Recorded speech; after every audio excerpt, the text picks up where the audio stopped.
D media times में आपका स्वागत है। पश्चिम बंगाल के आसनसोल में 7 दिवसीय श्रीमद् भागवत कथा के समापन पर गुरुवार को कथावाचक श्री अनिरुद्धाचार्य जी महाराज ने श्रोताओं को वर्तमान में घटी घटनाओं का जिक्र करते हुए वर्तमान में प्रेम का जैसा स्वरूप है उसके बारे में विस्तार से बताया। उन्होंने बताया कि वर्तमान में प्रेम विषय वासना बनकर रह गया है, जिसे आज के युवाओं को समझना जरूरी है क्योंकि युवा देश का भविष्य हैं। उन्होंने आगे कहा कि अपने माता पिता की आज्ञा को सर्वोपरि माने और संस्कारी बनते हुए अपने धर्म का अनुसरण करें तो आप गलत संगत में जाने से बच सकते हैं। उन्होंने बताया कि प्रेम ही करना है तो भगवान से करें। अच्छा, आप भगवान से प्रेम कितने लोग करते हैं? एक बार फिर से कंफर्म कराओ। सब लोग प्रेम करते हो? चलो बताओ, प्रेम किसे कहते हैं? मैया बताओ, प्रेम किसे कहते हैं? प्रेम की परिभाषा क्या है? मैया भैया आप बताओ, प्रेम की परिभाषा क्या है? प्रेम किसे कहते हैं? जल्दी बताओ। नहीं करते हो ना प्रेम? सारे लोग प्रेम करते हैं। आप सब लोग या तो अपनी पत्नी से, पति से, माँ, बेटा, किसी ना किसी से तो आप प्रेम करते ही होंगे। तो बताओ, प्रेम किसे कहते हैं? किसे कहते हैं प्रेम? प्रेम की परिभाषा क्या है? आजकल लड़का लड़की स्कूलों में, कॉलेजों में प्रेम कर लेते हैं। लड़का लड़कियों को प्यार हो जाता है। तो बताओ, स्कूल कॉलेज में जो प्रेम लड़का लड़की करते हैं, क्या वो प्रेम है? फिर वो क्या है? बताओ वो क्या है? कॉलेज वाले, स्कूल कॉलेज में जो बच्चे प्रेम करते हैं वो क्या है? वो क्या है? वो प्रेम नहीं है। वो प्रेम नहीं है। वो प्रेम की आड़ में वो बच्चे केवल अपनी विषय वासना को पूरा कर रहे हैं। वो वासना है। वो क्या है? वासना। प्रेम पूछ लो आप किसी से कि प्रेम की परिभाषा बताओ। जो लड़का लड़की कहते हैं ना, हम इस लड़के से बहुत प्यार करते हैं, हम इस लड़की से बहुत प्यार करते हैं, जो लोग कहते हैं कि हम इससे प्यार करते हैं, उनसे जरा पूछना कि प्यार करते तो हो, जरा प्यार की परिभाषा बताओ, प्रेम किसे कहते हैं? बताओ। पढ़े लिखे बच्चे जिनने डबल PhD कर रखी है उनसे भी पूछ लेना, वो भी ना बता पाएंगे। प्रेम करते हैं पर प्रेम की परिभाषा नहीं पता। करते हैं, आजकल के लड़का लड़की प्यार करते हैं। ये प्रेम नहीं, ये वासना है। इसलिए अपने बेटा और बेटियों को, आज के नौजवान बच्चों को मैं निवेदन करूं कि आप लोग इस वासना का शिकार ना हो जाना। ये प्यार नहीं है। कितनी लड़कियां ऐसी हैं जिन्हें प्यार का भूत चढ़ जाता है। एक लड़की को प्यार का भूत चढ़ गया, उसने एक लड़के से प्यार कर लिया, साथ में रहने लग गई, माँ बाप को बताया नहीं, साथ में रहने लग गई, उस लड़के के साथ रहने लग गई।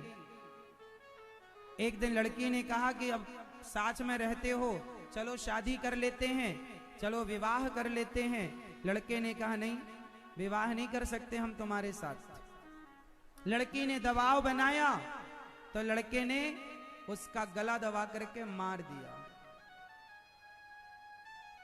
वो लड़का उस लड़की से प्यार करता ही नहीं था, वो तो एक लड़की को यूज कर रहा था अपनी विषय वासना के लिए, और तुम्हें ही ये प्यार का भूत चढ़ा रहता है।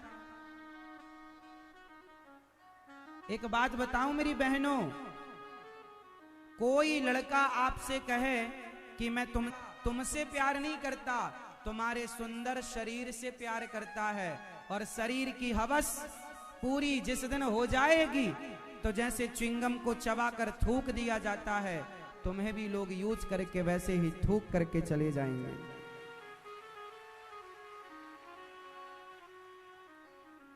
इन लड़कियों को, इन बहन बेटियों को जब थोड़ा सा माँ डांटती है, थोड़ा सा पिता डांटते हैं कि बेटा जरूरत से ज्यादा घर से बाहर ना निकला करो, जरूरत से ज्यादा किसी से फोन पर बात ना किया करो। लड़की को लगता है मेरे माँ बाप तो मेरा भविष्य अच्छा चाहते ही नहीं है, अनपढ़ है ना मेरे मम्मी पापा। आप कहती हो कि मेरे माँ बाप अनपढ़ हैं। आजकल की लड़कियां क्या कहती हैं जानते हो? हम अपना डिसीजन स्वयं ले सकती हैं, हम सेल्फ डिपेंड हो गई हैं, हम कोई अनपढ़ थोड़ी हैं, हम पढ़ी लिखी हैं। आप पढ़ी लिखी किसके बदौलत पर हैं? तुम्हारे माँ बाप अनपढ़ रह गए, लेकिन उन्होंने तुम्हें अच्छा पढ़ाने का एक सपना देखा, तुम्हें पढ़ाने लिखाने का सपना देखा कि तुम पढ़ लिख कर अच्छी डॉक्टर बनोगी, इंजीनियर बनोगी, एडवोकेट बनोगी, अच्छे पद पर जाओगी, बिजनेसमैन बनोगी।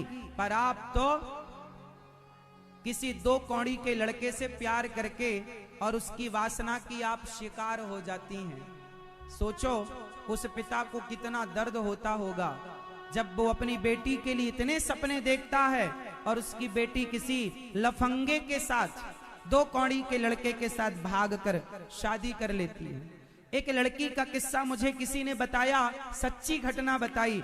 एक माँ मेरे पास आई, एक माँ की एक घटना सच्ची कथा में आपको सुनाऊं। एक लड़की थी, अपने माता पिता की इकलौती लड़की थी। माँ बाप ने अच्छे से अच्छे स्कूल में पढ़ाया, माँ बाप भी बड़ी मेहनत करते थे, पैसा कमाते थे, इसलिए कि मेरी बेटी, एक तो बेटी है, बेटा है नहीं, दूसरी बेटी भी नहीं है, इसी को पढ़ाओ, खूब पढ़ाओ। बेटी पढ़ते पढ़ते उसे एक मुसलमान लड़के से प्यार हो गया। सच्ची घटना बोल रहा हूं। उसे एक मुसलमान लड़के से प्यार हो गया। माँ बाप ने समझ लिया कि कुछ गड़बड़ चल रहा है। बेटी से पूछा, बेटी तुम ये क्या कर रही हो? बेटी ने बताया कि मैं एक लड़के से प्यार करती हूँ, शादी करना चाहती हूँ। तो माँ बाप ने कहा यदि अच्छा होगा तो हम कराएंगे, बताओ कौन है? तो उसने बताया कि उसका नाम ये है। तो माँ बाप ने कहा कि करता क्या है वो? बोले मीट की दुकान चलाता है, दुकान है उसकी, वो दुकान चलाता है। माँ बाप ने समझाया, अरे राम राम, तू हिंदू की लड़की है, तेरे घर में गाय को माता माना जाता है, तेरे घर में गाय की आरती उतारी जाती है, और तू उसके घर में जाएगी जिसके घर में गाय काटी जाती है और गाय का गोश्त मांस खाया जाता है।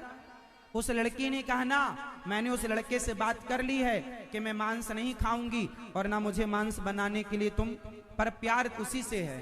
माँ बाप ने सोचो कितना ना समझाया होगा, पर लड़की ने एक ना सुनी और लड़की ने शादी उसी से कर ली। और जब करी तो उसने तो बड़े सपने दिखाए थे।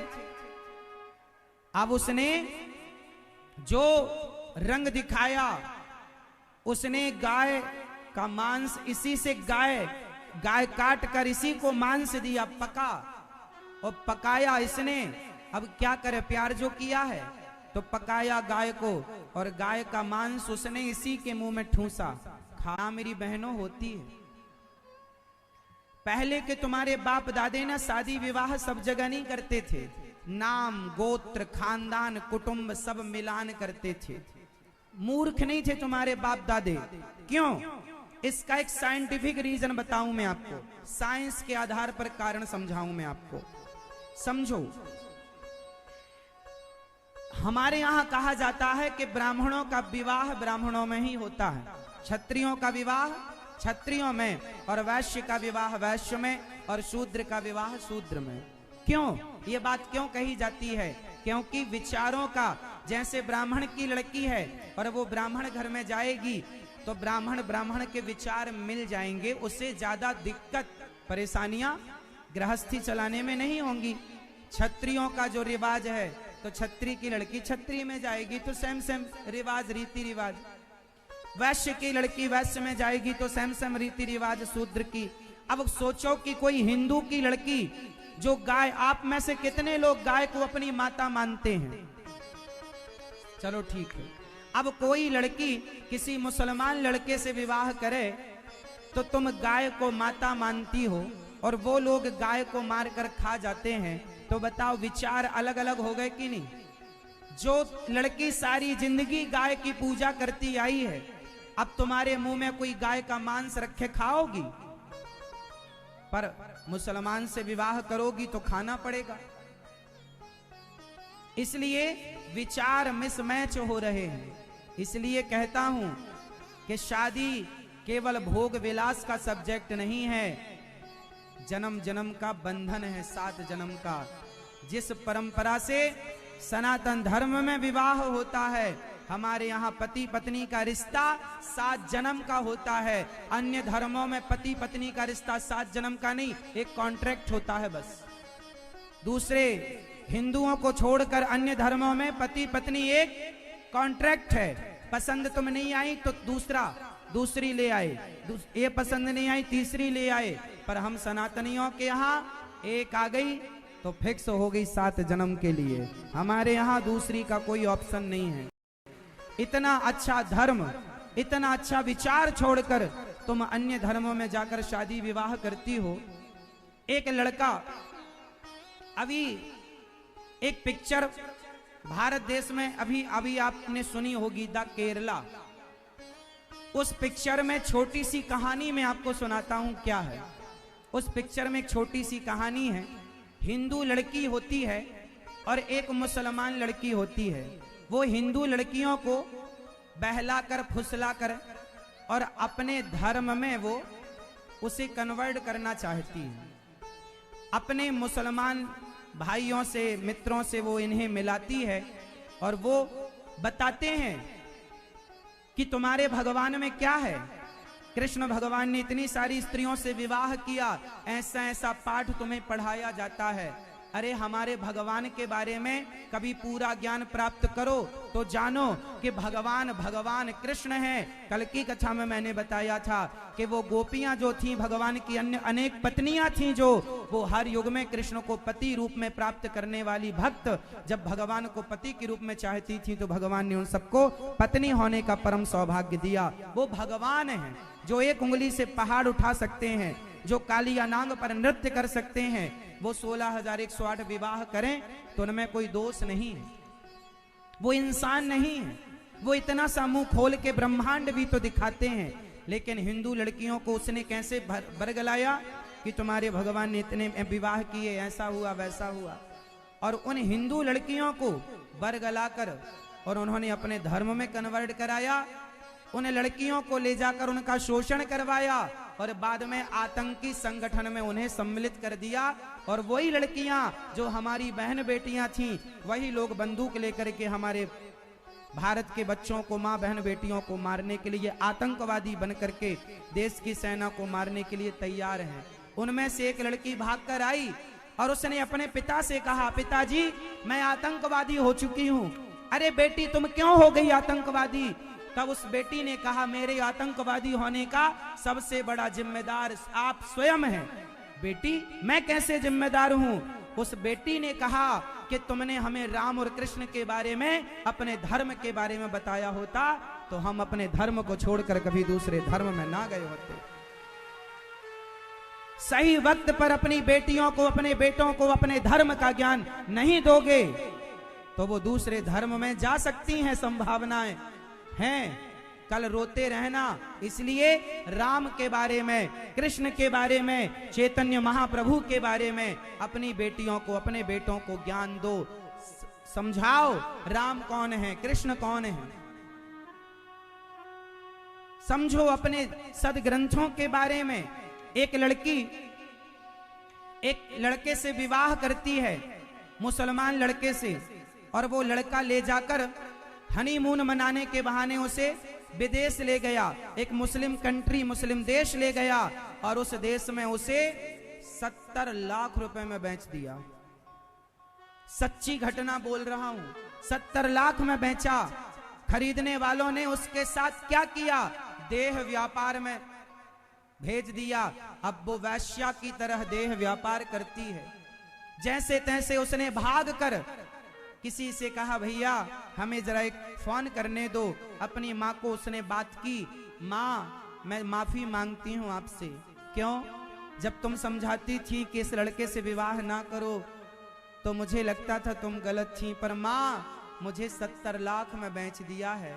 ऐसी कितनी लड़कियों से प्यार का ये बहाना कर करके प्यार के बहाने ले जाते हैं, और विदेशों में जैसी तुम्हारी शकल सूरत होती है वैसे दाम मिल जाते हैं। तुम जरा ज्यादा सुंदर होगी तुम्हारे ज्यादा पैसा मिलेंगे, तुम जरा सांवली होगी तुम्हारे कम पैसे मिलेंगे। विदेशों में भारत से जाकर लव जिहाद क्या है? यही तो है, प्यार के बहाने ले जाकर और देह व्यापार में घुसा दिया जाता है बहन बेटियों को। और ये हमारी बहन बेटियां ना जाने कब समझेंगी, कब सीखेंगी। उस लड़की ने अपनी माँ से बात की और अंत में उसकी माँ ने रोते हुए कहा बेटी तू वापस आ जा।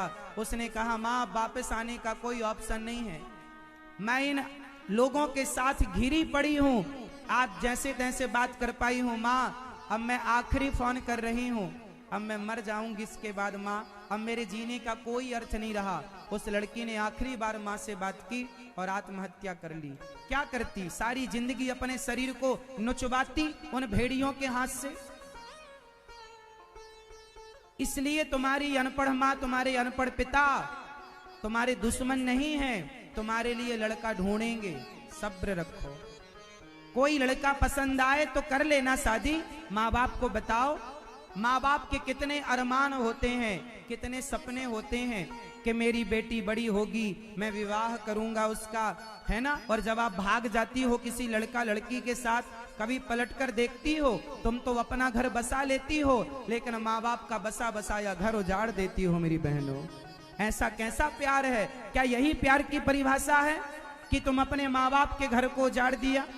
अरे तुम्हारी माँ, बताओ आपके पिता और आपकी माँ आपसे प्यार करते हैं कि नहीं? जोर से। कितने बच्चे यहाँ पर ऐसे हैं जो ये मानते हैं कि हमारे माता पिता हमसे बहुत प्यार करते हैं? कितने बच्चे यहाँ बैठे हैं जो आपके माता पिता आपसे प्यार करते हैं? करते हैं, लेकिन आप क्या करते हैं? कॉलेज में एक लड़का मिलता है, अभी साल भर का मिला हुआ लड़का, आप उससे इतना प्यार कर लेती हो, इतना मोहब्बत कर लेती हो कि उस 1-2 साल से मिले लड़के से इतना प्यार हो गया कि 25 साल से मिली माँ का प्यार छूट गया तुमसे, 25 साल से मिले पिता का प्यार छूट गया तुमसे। ये कैसा प्यार है तुम्हारा? ये प्यार नहीं है, ये तुम्हारी चमड़ी की वासना है, शरीर का अटैचमेंट है, इससे ज्यादा कुछ नहीं है। तुम्हारा शोषण करना दुनिया चाहती है। कौन नहीं चाहता तुम्हें छूना? कौन नहीं चाहता तुम्हें प्राप्त करना? कब समझोगी तुम? लड़कों की एक लड़की मेरे से बोली मेरे माता पिता मेरे साथ गलत व्यवहार करते हैं। मैंने कहा क्या? बोला मेरे भैया रात के 9 बजे तक आते हैं तो मम्मी पापा कुछ नहीं कहते, और मैं जरा 10 मिनट लेट हो जाऊं तो माँ बाप डांटने लग जाते हैं। लड़कों के साथ अलग व्यवहार करते हैं मेरे पिता, और मेरे लड़कियों के साथ अलग व्यवहार किया जाता है। मैंने उस बहन से कहा, मैंने कहा मेरी बहन ये बताओ कि सरिया की दुकान में, सरिया लोहा, सरिया की दुकान में, सरिया दुकान के बाहर पड़ा होता है, सरिया की दुकान में, सरिया दुकान के बाहर पड़ा होता है, और जौहरी की दुकान में हीरा क्या बाहर पड़ा होता है? इतनी सी डिब्बी में तिजोरी के अंदर संभाल कर रखता है। क्यों? क्योंकि सरिया कीमती नहीं है, हीरा कीमती है। लड़कियां तो खानदान का हीरा हुआ करती हैं, इसलिए माँ बाप तुम्हें संभाल कर घर के अंदर रखते हैं। और ये लड़के, ये सरिया है, इनकी कीमत कम होगी तो कितनी कम होगी? लोहे में जंग लगेगी तो कम बिकेगा। कितना कम होगा? 2-5 रुपए दाम कम होगा, और क्या होगा? लेकिन हीरा टूट गया तो 1 रुपए का भी ना बिकेगा, टुकड़ा टुकड़ा हो गया। एक बार अच्छा समाज में आज भी आप देख लो, अब ये अच्छा है कि बुरा मैं नहीं जानता, मैं इतना जानता हूं कि आज किसी लड़के पर कोई लड़का पराई लड़की के साथ रहने लग जाए और समाज को पता चल जाए कि ये लड़का चरित्रहीन है, चरित्रहीन की हवा उड़ जाए तो उस लड़के का विवाह फिर भी हो जाता है। लेकिन लड़की की हवा उड़ जाए कि ये लड़की पराये मर्द के साथ थी और ये चरित्रहीन है, तो उसका विवाह होना आज भी कठिन होता है। बोलो हाँ या ना?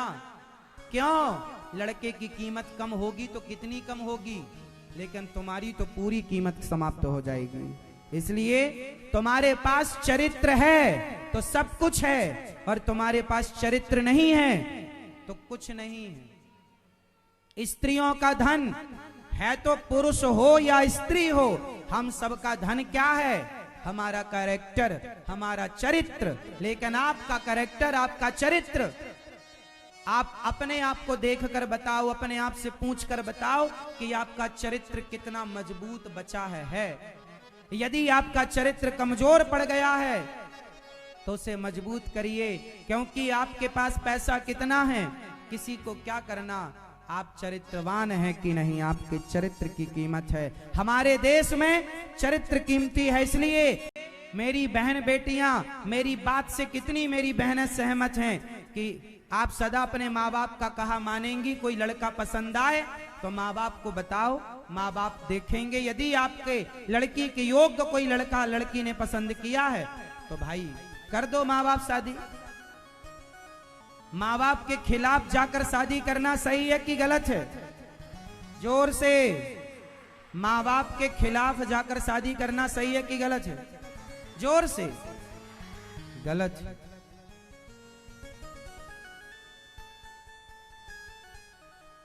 अपने माता पिता के सम्मान की थोड़ी सी, इज्जत की थोड़ी सी चिंता किया करो।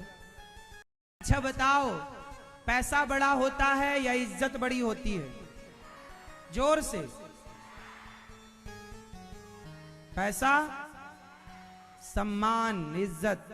इसलिए मेरी बहनों, तुम्हारे बाप ने, तुम्हारे मां ने समाज में जो इज्जत कमाई है, नाम कमाया है, उनकी हैसियत के अनुसार जो पैसा कमाया है, जो इज्जत सम्मान है उनका, उन्हें आप बढ़ाओ, उसे आप मिटाओ मत। कुछ ऐसा कर दिखाओ कि हर बाप कहे कि मेरी बेटी ऐसी होनी चाहिए जिसने अपने पूरे खानदान का नाम रोशन कर लिया है। ऐसी ना हो कि पूरे खानदान का नाम मिट्टी में मिलाए। बेटियां एक कुल की नहीं, दो दो कुलों की शान होती हैं। इसलिए बेटियां बेटों से ज्यादा जिम्मेदार होनी चाहिए और ज्यादा सहनशील होनी चाहिए। माँ बाप कितना प्रयास करते हैं आपको पढ़ाने लिखाने के लिए, और आप लोग समझती नहीं हो जरा जरा सी बातों पर। कलयुग चल रहा है मेरी बहनों, किसी पर भरोसा नहीं कर सकते आप, किसी पर विश्वास नहीं कर सकते आप। कलयुग तो आज उल्टी गंगा बहा रहा है, माता पिता को बेटा ठोकर लगा रहा है। भारत की प्यारी बहना तुम सावधान रहना, भारत की प्यारी बहना तुम सावधान रहना, क्योंकि पापी भी हाथों अपने राखी बंधा रहा है। कलयुग तो आज उल्टी। तो मेरी कितनी बहनें सावधान रहेंगी? मेरी बात से कितनी बहनें सहमत हुई? और कोई गलत कदम ना उठाना अपने जीवन में। पढ़ो लिखो खूब। और आजकल बच्चे सबसे ज्यादा कहां बिगड़ते हैं? कॉलेज में। वहीं मिल जाता है इन्हें कोई ना कोई लड़का, कोई ना कोई लड़की। माँ बाप ने तो भेजा था पढ़ने के लिए, लेकिन बच्चे पढ़ते कम हैं, ये प्यार व्यार ज्यादा कर लेते हैं। हमारी बहन बेटियों को पता नहीं क्या हो जाता है। एक बार किसी ने आई लव यू कहा तो वो सोचने लगती है अच्छा प्यार करता होगा तब तो कहा है, विचार करने लग जाती हैं और फिर धीरे से लिख के भेज देती हैं आई लव यू टू। हम भी करते हैं आपसे। सुनो, कोई आपको आई लव यू लिख के भेजे फेसबुक में, व्हाट्सएप में, तो आप ये लिख के भेजा करो कि अपनी माँ को, अपनी बहन को आई लव यू बोलो, है ना। हमें प्यार करने वाले हमारे माता पिता पर्याप्त हैं। हमें प्यार करने वाले हमारे माता पिता पर्याप्त है, जरूरत नहीं हमें किसी के प्यार की। कोई तुमसे प्यार क्यों करेगा? तुम्हारे शरीर से प्यार करता है कोई? अब मर्जी तुम्हारी।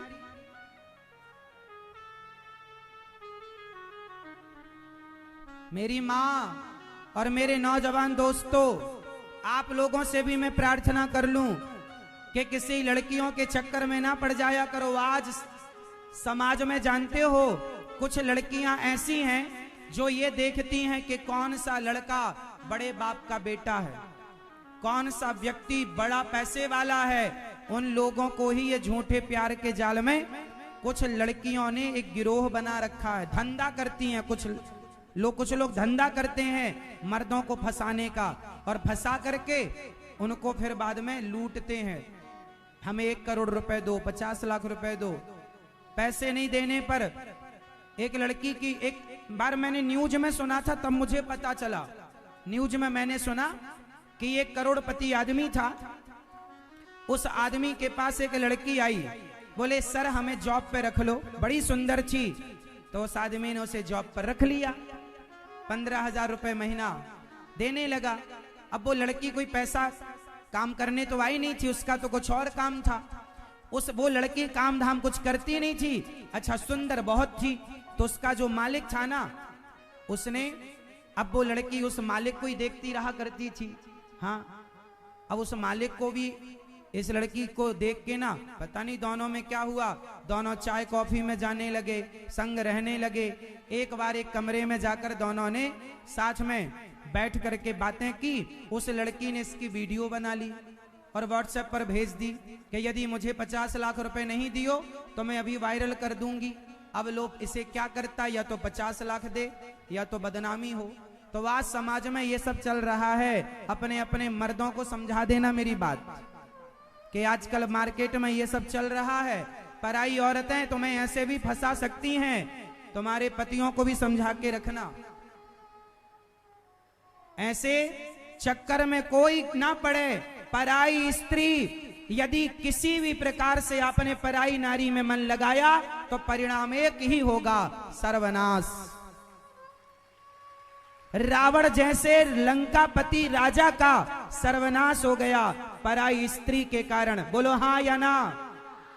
सभी था ऐसा रावण जिसके सामने इंद्र कांपते थे, वो रावण पराई नारी के चक्कर में सर्वनाश हुआ। बोलो हाँ या ना? इसलिए अपने अपने बच्चों को और अपने अपने पतियों को समझा देना मेरी बात। पर नारी पैनी छुरी, सुनो, पर नारी पैनी छुरी, पराई स्त्री पैनी छुरी की तरह होती। छुरी मतलब चाकू। पर नारी पैनी छुरी, 3 तरफ से खाए। पराई स्त्री 3 तरफ से खाती है। पर नारी पैनी छुरी, 3 तरफ से खाए, धन हरे, यौवन हरे और घोर नरक ले जाए।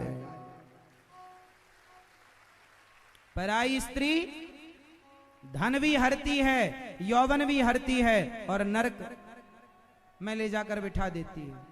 इसलिए पराई नारी के चक्कर में रावण पड़ा, सर्वनाश हो गया। पराई नारी के चक्कर में दुर्योधन पड़ा। दुर्योधन ने भी तो द्रौपदी के कपड़े उतारने का कहा।